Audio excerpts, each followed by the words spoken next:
I'm a public health researcher with a problem. I work with fabulous research teams. We generate a lot of important information, but this information is not always used. Now, I know I'm not the only one with this problem. There are teams of researchers generating important evidence that is not being used or is slow to be used. One study has shown it can take up to 17 years from when a solution is found by a researcher to when it is used in a health setting for positive good. The reason we do this work is to move from theory into action. I will be more grey than ever if we have to wait that long. So recently, I've decided to use poetry in my health research. Yes, poetry. You know that thing with rhyme and rhythm that archetypes use? So why poetry? In research, we tend to distance, dehumanise and objectify. We talk about people. I want to humanise research, and I can do that through my poetry. I want to write of love, desire, betrayal and despair. Instead, I write in neat, clean lines in perfect grammar of defensible data sets. The love, the passion, the pain, the fear a woman who HIV meets will never look as straight up and down as those scientific journals permit. This is real life. The words must be shouted, muttered, inspired, said. The hope for change lies in the story shared, laid bare. Now, I wrote that poem while I was grappling with stories that women had shared with me while I was doing my PhD. I think we need to try something different. Now, I'm not sure about your experience of poetry. Mine includes childhood memories of my dad reciting Australian poets such as Banjo Paterson or Henry Lawson and Dorothea McKellar, mostly when it didn't rain on our farm, a dusty 1,000 acres encircled by brigalow scrub on Gamilaroi country. Or me as an innocent high school student meeting a 16th century poet, John Donne, as he argued with the sun for interrupting his all-night escapades with his lover. Don't you love that 80s hairdo? So what is poetry?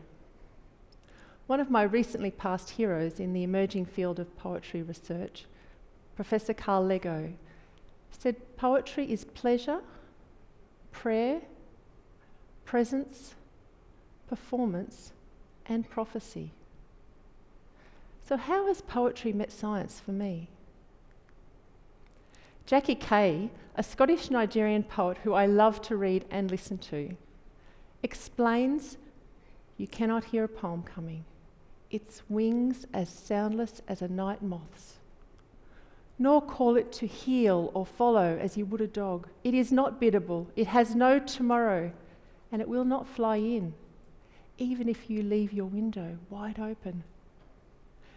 Just as Jackie Kay said you cannot bid a poem come, I found I could not stop the poems coming once I started my research work. I now have a body full of stories to tell, and it is poetry that has helped me express my feelings and other important evidence. It is not usual to use this sole response to scientific evidence, to use rhyme and rhythm in a scientific space, but we must try something new. The papers, the conference presentations, the policy forums, they're just not cutting through. For more than a decade, I have been privileged to work with health researchers in Papua New Guinea, or PNG as it's known. The themes which stirred my next poem into existence reflect those commonly held principles of peace, justice and freedom, crashing against injustice, violence and oppression, disproportionately experienced by women and girls in Papua New Guinea. I reflect on conversations I've had about national politics, right through to the intimate world of childbirth. Now, we health researchers know that the greater the gap between rich and poor, the worse the health outcomes for all of us. The billions generated by mining wealth in Papua New Guinea crash against the reality that women still deliver babies on cement floors in the National Referral Hospital in Port Moresby.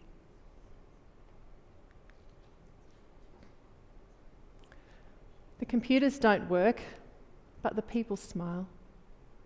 The sun is hot, warm hymns beguile.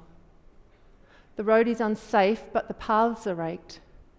The kids climb trees and the mangoes shake. Shake, shake the mango tree, golden mango, look and see. What do I see?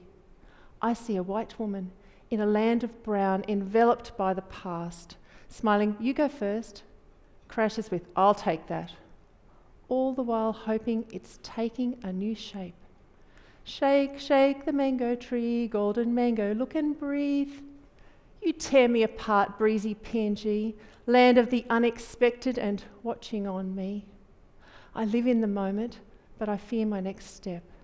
I relish the laughter and I hold my breath.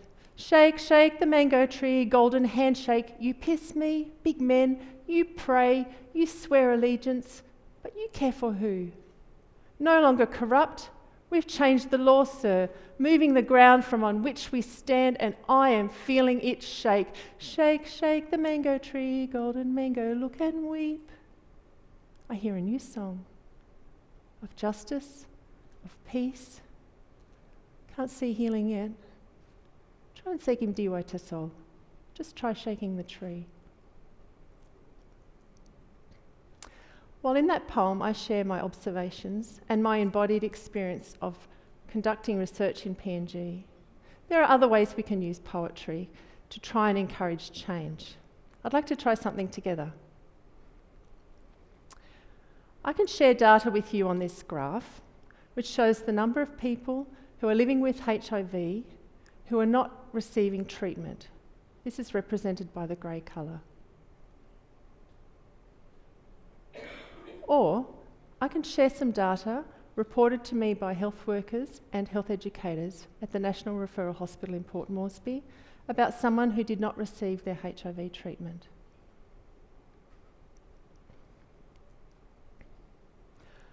From far away, I watch you breathe. Privileged to visit, offering nothing. What can I bring? My sympathy, my empathy, my values, plans, none of these count today. Only your breath as you reach inside. One more gasp sustains your life or what is left of it. Like your body, your bed has no flesh beside it to comfort or to hold you. Left beside the road, a good Samaritan called St. John. You are now safe inside. Women in white pray and sing for God and humanity. You watch and breathe. You wait and breathe. You squeeze a warm hand and breathe.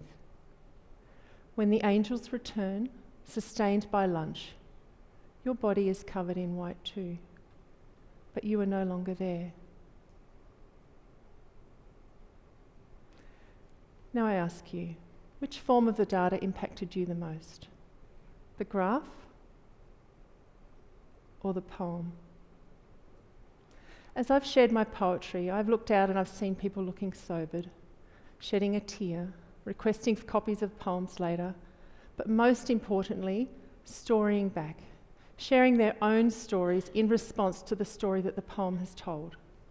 It is in this shared connection that we can connect as humans, and here lies hope for change. But what if you're not really a pro-poet? I take heart from Lahman and Richard's call for us to write good enough research poetry. We can write poems about our research findings. These are known as generative poems. Or we can write poems about our own experience as researchers. These are known as autoethnographic poems.